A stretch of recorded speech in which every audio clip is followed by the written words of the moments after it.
Coming up on City Beat, if you are one of the 300,000 drivers that utilize this area of 15 and 95 each day, you know it can be a navigational nightmare.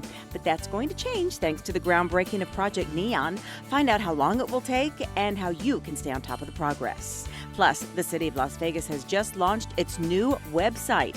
From paying bills online to planning a night on the town, we'll show you how easy it is to navigate this new and beautiful site.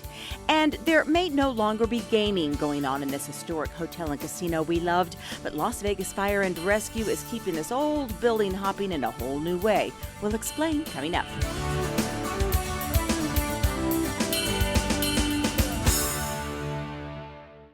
Hi, everybody, and welcome to City Beat from Durango Hills Park, one of more than 60 beautiful parks that grace the city of Las Vegas.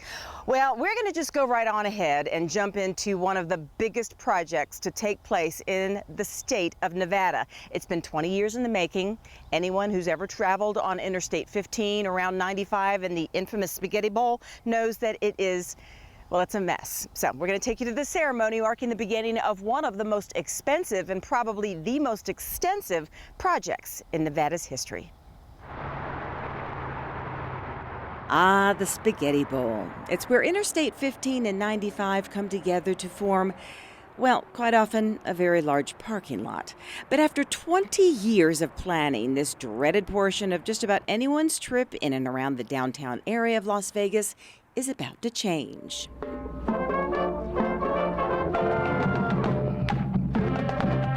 Dignitaries from the Nevada Department of Transportation, the City of Las Vegas, Clark County, the state of Nevada, and members of our federal delegation gathered for the long-awaited groundbreaking ceremony of Project Neon.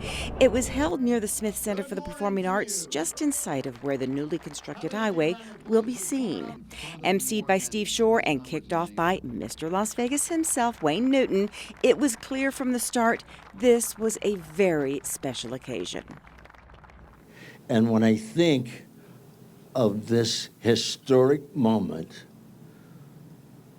and I watch what Las Vegas is turning into, and remember the days in the early 60s that you couldn't do a television show from this town because you couldn't find a sponsor.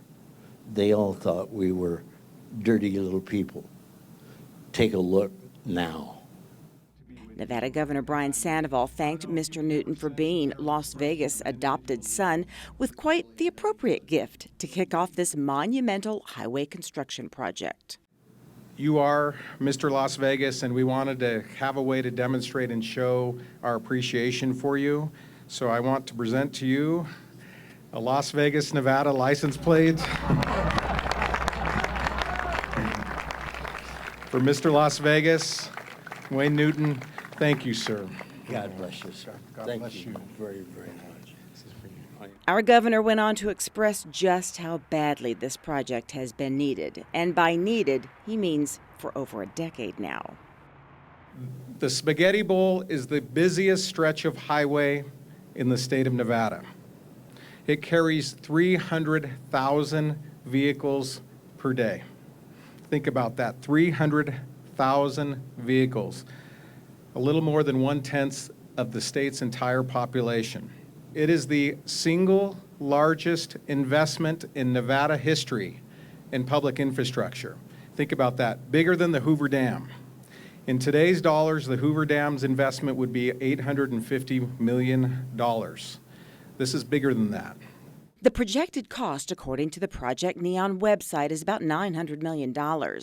There are maps and facts that can be found all over the website about Project Neon, but here are the basic highlights. It will widen 3.7 miles of Interstate 15 between Sahara and the Spaghetti Bowl. There will also be several improvements, making it easier to access the ever-growing and vibrant downtown area of Las Vegas, not only to the entertainment venues here, but to the segments of the city that continue to make this a thriving business mecca. Project Neon is going to open up so many more access points to our city's core, making it even easier to get to downtown. Our lawyers and our judges, our bankers, our federal personnel, our state personnel, and our city workers beyond the private sector. Some other benefits: improved air quality thanks to fewer stopped idling vehicles, safe and faster travel times, and that oh so important aspect, jobs, and lots of them. We are going to put thousands of construction workers back to work. This will create 4,000 direct and indirect jobs for the people of Nevada. This, of course, will not happen overnight, and it will not happen without some pretty major traffic disruptions. While construction of this project will cause some short-term delays, ask for your patience in that. The long-term improvements are essential. We know that there will be disruptions in traffic flow, and work zones can present unfamiliar situations to road users. It's important that drivers, and I ask all of you to be vigilant, to keep yourselves and workers safe as they build this project. But maybe this will take a little pain out of your highway headaches. Because of the design-build process, the contractor plans to complete the project $80 million under budget and a year earlier than originally anticipated. And that is certainly something for our local leaders to sign off on. So put on your seatbelts and pack that patience, because this is going to be quite the project, but worth it in the end. If you'd like to keep track of the project, you can go to n.projectneon.com. You know, Las Vegas is like no other city in the world. It's unique because we're iconic, yet we're also historic. But we realized here at the City of Las Vegas, if you went to our city website and pulled that up on your computer not too long ago, you might not want to live here or maybe even visit here. We launched that website over 10 years ago, and it served us well for a while, but we realized here at the city it was time for a change. And like everything else in Las Vegas, we made a change, and we made it big.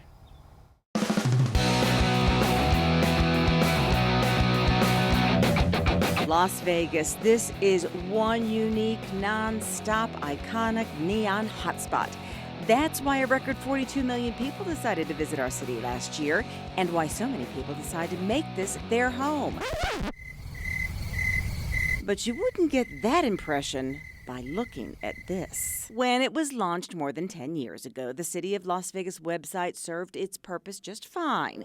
But those who had a hand in designing the new site knew it was time for a change. A big change. The old site had a lot of text, small images, and you had to kind of know the city's layout to figure out where to go. On our old site, we had about 2,000 web pages. We now have about 200, so it's much more manageable and easier to find what you're looking for. Too cumbersome, confusing, not user-friendly.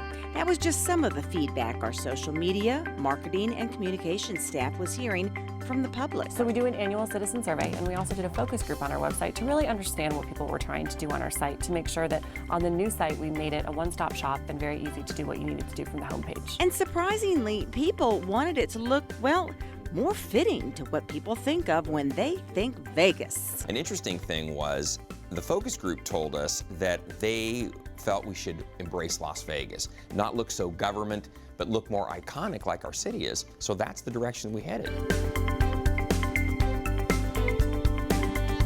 After a lot of hard work in many months, here is what it looks like now. It's not only attractive to look at with cinemagraphs and easy to read texts, it gives people what they want. Jennifer Davies shows us how easy it is to accomplish such tasks as being able to find a park near your home or pay a bill online. And being able to do all of that without having to have a master's degree in our city's governmental structure. Thanks to sites like Google and Amazon, people are very used to seeing a search bar, and so we really wanted to provide that service to people when they come to the site. It's very task-oriented, so you just need to know what you're looking for, type it into the search box, and you'll go right to that page. You won't need to know which department it's under or what our internal structure is to do what you need to do on our website. Feedback is already very positive, but the city is not going to rest on its laurels. The website's going to be a work in progress. We're going to continue to update it, tweak it. One of the things that's very interesting is that through the analytics of the site, we'll know where people are mostly wanting to go, where they want to go, and so we're going to make sure those items are up front and very easy to find. And as the mayor of this unique city, and someone who, like many of us, was not raised with computers at our fingertips, Mayor Carolyn Goodman says the final result is spectacular. First of all, I love the showgirl because that's Las Vegas, and to get your attention, but it's so easy for even those of us who aren't as comfortable with technology. It's so easy to move from place to place, get the information you want, and even pay bills, do everything. We didn't want the site to look like a typical boring government website. We wanted it to reflect our city, something iconic, fresh, vibrant, and I think if people haven't seen the site, you're going to be surprised. So if you have not checked it out, go to lasvegasnevada.gov. We really think you are going to like it, and congratulations to the entire team that put the website together. We're going to take a quick break, and when we come back, we're going to show you how an old building that was going to be demolished was put to good use for your safety. Stay with us.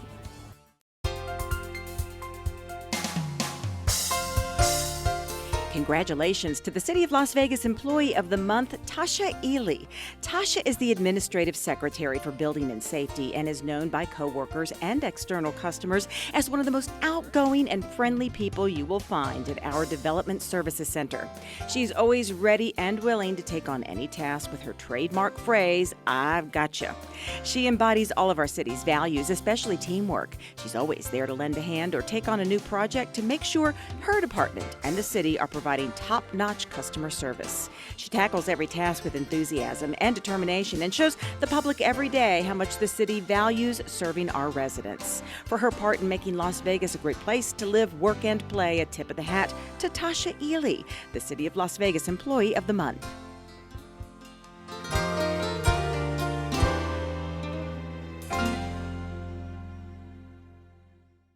Welcome back to City Beat from Durango Hills Park. You might consider this the northwest part of the city. It's right next to Durango Hills Golf Course, where my husband got a hole-in-one. Well, there is an old property on the Las Vegas Strip that is about to disappear. We all remember the Riviera. It's going to be imploded pretty soon, but as Sue Levitt shows us, it was the site of some other very interesting activities recently. Report of a fire in the Monaco Tower, 2901 South of Boulevard, the Riviera Hotel. Smoke is pouring out of the Riviera Hotel windows. Evacuation in progress. Security's on scene. All units continue and stage at the main northeast entrance. Victims are trapped in the tower. Last unit, come forward and assist with investigations. Crews make their way inside the smoke-filled Riviera, normally not knowing what to expect, but today they're given a heads up.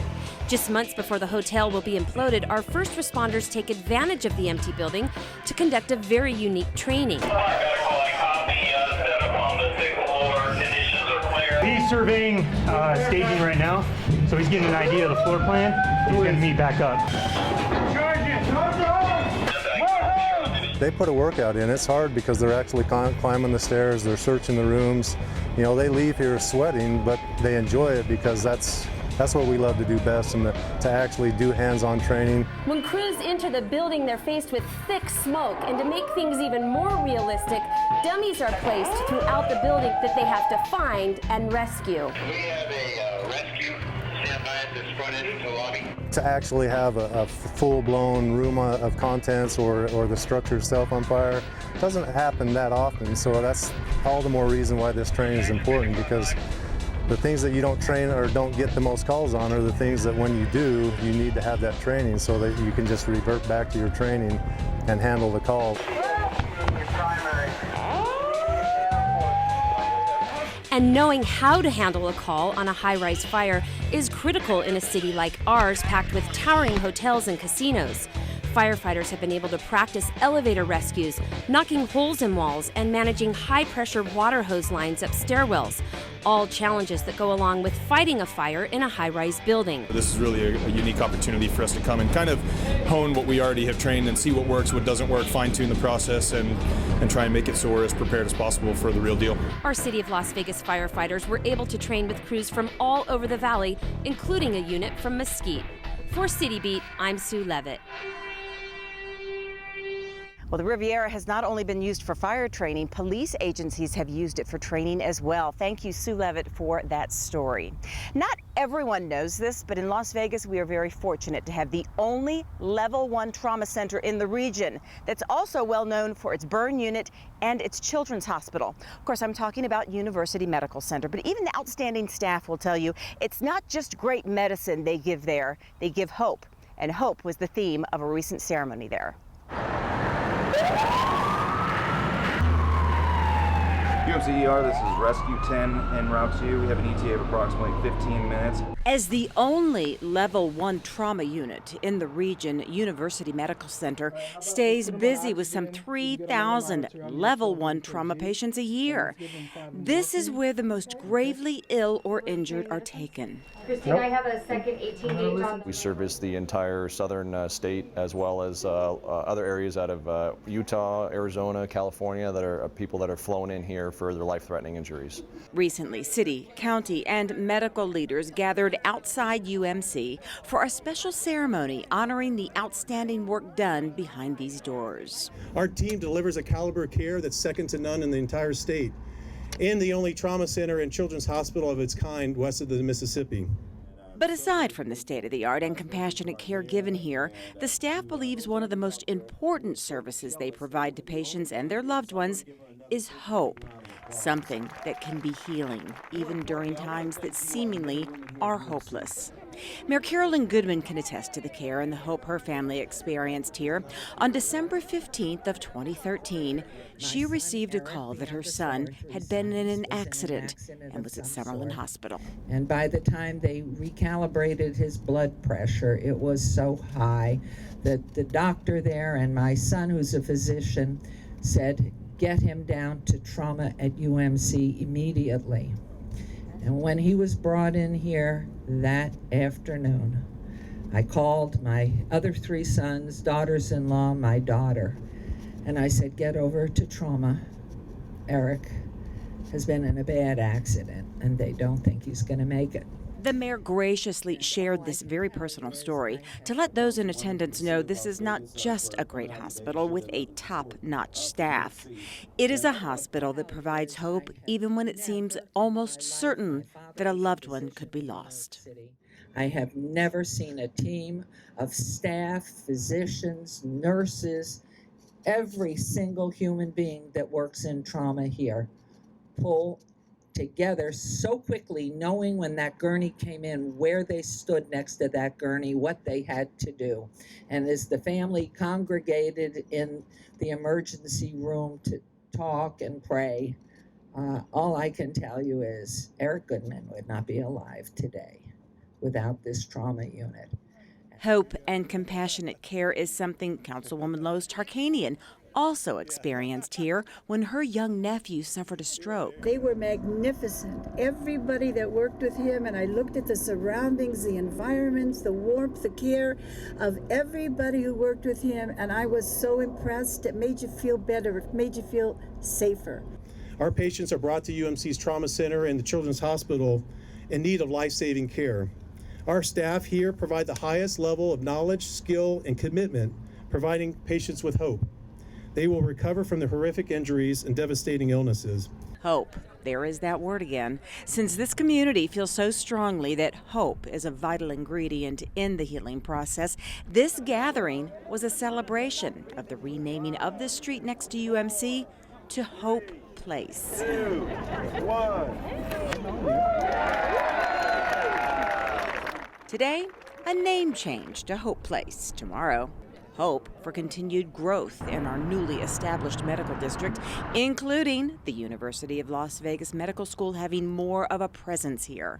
And we're all here today very pleased to be able to change the name of the street and have it be a really effective moving up part of our medical district. We know the statistics say where doctors, after graduating from medical school, do their residencies and their internships, that's where they put their roots. And that's what we're all about here. We just want to see this community have the best health care it possibly can grow to have. We want to tell you about another road that was recently renamed. Las Vegas Mayor Carolyn Goodman, Ward 3 Councilman Bob Coffin, the Stupak family, management of the Stratosphere Las Vegas Hotel and Casino, and other community leaders held a ceremony on April 6th to rename the road, a block of Baltimore Avenue, Bob Stupak Avenue. It was the anniversary of Mr. Stupak's birthday and the 20th anniversary of the opening of the Stratosphere, which of course is the hotel casino that he conceived. Signs paid for by the Stupak Family Trust can now be seen at the section of Baltimore between Las Vegas Boulevard and Fairfield Avenue. Bob Stupak died in 2009. You know, at that ceremony, Councilman Coffin said that the people who live in that area often felt as though Bob Stupak didn't just see them as residents, but saw them as neighbors and family members. We're going to take a quick break, and when we come back, we're going to take you to a very special ceremony honoring one of Metro's finest. Stay with us. Buying a new home is possible, even in today's economic climate. Whether you're looking to purchase a new home or are a first-time home buyer, one call can connect you to state and federal funds that may be available to you. Home Again is a free public service that can help you access free state and federal programs. Call 1-855-457-4638 today to speak directly to a HUD-certified housing counselor. A no-fee public service from the Office of the Nevada Attorney General. 1-855-457-4638. Welcome back to City Beat from Durango Hills Park. On April 6th, Las Vegas Metropolitan Police Department laid to rest one of their canine officers. We all got to know Canine Nicky back in February when he was attacked by a man with a machete. Now, he recovered from those wounds, and his partner, Sergeant Eric Kearns, said he couldn't wait to get back to work. Well, sadly, Nicky was killed by friendly fire during a confrontation with a shooting suspect, and he was laid to rest at the Pet Cemetery on Craig Road. We want to thank Las Vegas Metropolitan Police for shooting and editing this piece and allowing us to air it in Nicky's honor here on KCLV TV.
Nicky was 8 years old and was buried alongside other canine officers on the local, state, and federal level. We want to thank Nicky for his service to our community.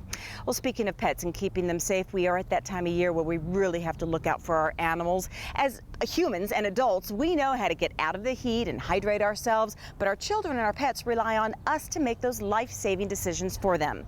We went along with animal control to see just how rampant the problem is of people not taking care of their pets, and legally how they can be punished if they put their pets in harm's way. The Animal Foundation receives anywhere between 100 and 300 pets every day. Seeing these animals here may be sad, but seeing where many of them came from is often more heartbreaking. Officer Alfred Ramos is one of the dedicated members of the City of Las Vegas Animal Control. He says he and his fellow officers keep busy rescuing pets from streets, yards, and homes all year long. But he says in the summer, their work really increases due to owners who fail to provide proper shelter and care for their pets in the brutal heat. Here, Officer Ramos discusses a current case with another officer. Are you guys busy with dogs and vehicles, things like that? Amber's writing a sight up right now on one, right over there in the back of the truck. Really? Yeah, open sunlight, no water. A dog left in the back of a truck is just as illegal as leaving a pet in a car in the desert heat. And Officer Ramos says they want the public to be their eyes and ears. If you see a pet in distress, act on it. Best thing is try to locate the owner of the vehicle. Go inside the store, check with security, have them maybe page the animal owner and educate them. Let them know, hey, this is not safe for the animal. If you're not able to do that, definitely call 311 or 911 if you have to, but definitely seek for some help. He says it's not always local residents who are guilty of this act. We get a lot of tourism also. Vehicles and people come to Vegas and they think it's safe, it's okay to leave the animal in the vehicle. Even if it's 85 degrees, and within 10 minutes the vehicle temperature inside can go up to about 105 around that, and in 30 minutes that can actually go up to 120. Leaving pets in the yard is not what he recommends. Ideally, they should have access to the house. But with proper provisions, you will not be cited for keeping your pet outdoors. In the heat and dry heat, definitely shade, a tree, a patio cover, awning, anything like that. But definitely the most important thing also is water, being available to the animal 24 hours a day. And if you choose to keep your pet outside, aside from shade and plenty of water, the yard must be enclosed. And just by law, you must keep the dog confined at all times or on a leash when it's outside. It's a $250 fine or impoundment. Officer Ramos says he sees a lot of disturbing situations in his job because the tremendous responsibility of owning a pet is not always understood when people choose to adopt. It's definitely a responsibility owning a dog or an animal. Not only a legal responsibility, but to maintain food, health, vaccinations, so it can get pretty expensive. But then there are times when he sees a kind and responsible person stepping up where an owner may have fallen short of those responsibilities. Like this young man who saw this little girl running the streets and did the right thing by calling animal control. Where did you find it? Right here. Running around? Yeah. Okay. How long ago? About an hour and a half, 2 hours. Oh, okay. I mean, I walked the blocks and everything trying to find the You owner, found him? knocked on houses and stuff, but... Okay. Looks pretty healthy. No tag though, huh? Yeah. So it's into the truck with a comfortable blanket and cold, fresh water. A trip to the Animal Foundation may not be ideal for this pet, but here the animal will be cared for and out of the heat and dangers of the streets until its owner or a new owner comes to its rescue. So remember, if you ever see an animal in distress, being neglected or abused, either call 311 or call the Department of Public Safety, formerly known as the Department of Detention and Enforcement. That number is 229-6444. Speaking of that department, they are just one example of how many of the staff members in the city of Las Vegas consider their coworkers more than coworkers, they consider them family. On April 7th, staff from the Department of Public Safety held this benefit basketball tournament for one of their own, a civilian member of the department suffering from stage 4 cancer. Those who organized the game say if their coworker can put up a brave fight, the least they could do was show their support. The game was held at Chuck Minker Sports Complex.